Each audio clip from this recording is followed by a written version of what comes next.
జోహార్ తెలంగాణ అమరవీరులకు. ఈ వీడియో తీయడానికి ముఖ్య కారణం ఏంటంటే, రేపు తెలంగాణ బీసీ సంఘాల జేఏసీ బంద్కు పిలుపునిచ్చింది.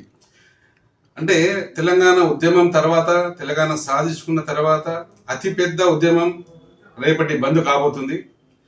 అన్ని వర్గాల ప్రజలు, రాజకీయ పార్టీలు స్వచ్ఛతంగా ఈ బంద్కు సహకరిస్తున్నారు, పిలుపునిచ్చారు.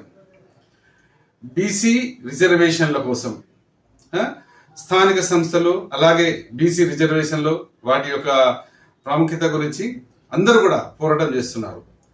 ఈ ఉద్యమం చాలా అతిపెద్ద ఉద్యమం. తెలంగాణ ఉద్యమం తర్వాత ఇప్పుడు రేపు జరగబోయే 18వ తారీఖు జరగబోయే ఈ యొక్క కార్యక్రమం చాలా పెద్ద ఉద్యమం ఇది.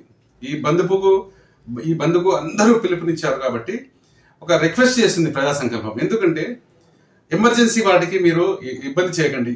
అంటే మెడికల్ షాప్స్, హాస్పిటల్స్, అంబులెన్స్లు, అంటే మేము అలాంటి వాటికి ఇబ్బంది చేయమని చెప్పారు. కానీ ముఖ్యంగా పెట్రోల్ బంక్స్ ఓపెన్ ఉండాలి.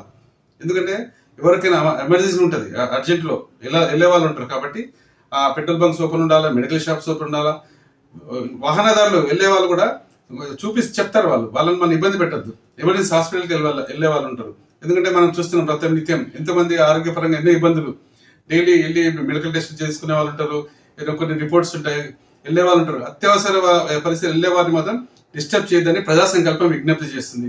అలాగే మన తెలంగాణ డీజీపీ గారు ఎన్నో సూచనలు ఇచ్చారు. అందరూ పాటించండి. బంద్కు ఎలా అయితే అందరూ మద్దతు ఇస్తున్నారో అలాగే ప్రజలకు ఇబ్బంది జరగకుండా చూడండి. పౌర సమాజం కూడా దీంట్లో అందరూ పాల్గొంటున్నారు, చాలా సంతోషం.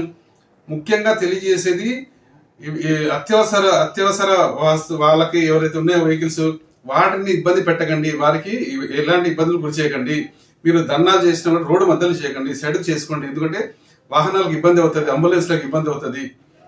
పెట్రోల్ బంక్స్ ఓపెన్ ఉండాలా, మెడికల్ షాప్స్ ఓపెన్ ఉండాలా, హాస్పిటల్స్ ఓపెన్ ఉండాలి. ఎమర్జెన్సీ వెళ్ళే వాళ్ళని కూడా ఇబ్బంది చేయకండి మేము విజ్ఞప్తి చేస్తున్నాము. ఎందుకంటే ఈ యొక్క ఉద్యమం అతిపెద్ద ఉద్యమంగా చరిత్ర సృష్టించబోతుంది. బీసీ ఉద్యమము అసలు మొత్తం నేషనల్ కాదు, ఇంటర్నేషనల్ మీడియా ఈ యొక్క ఉద్యమం మీద ఫోకస్ చేసింది. కాబట్టి మనము శాంతియుతంగా చేయండి, ఎవరికి ఇబ్బందులు చేయకుండా చేయండి.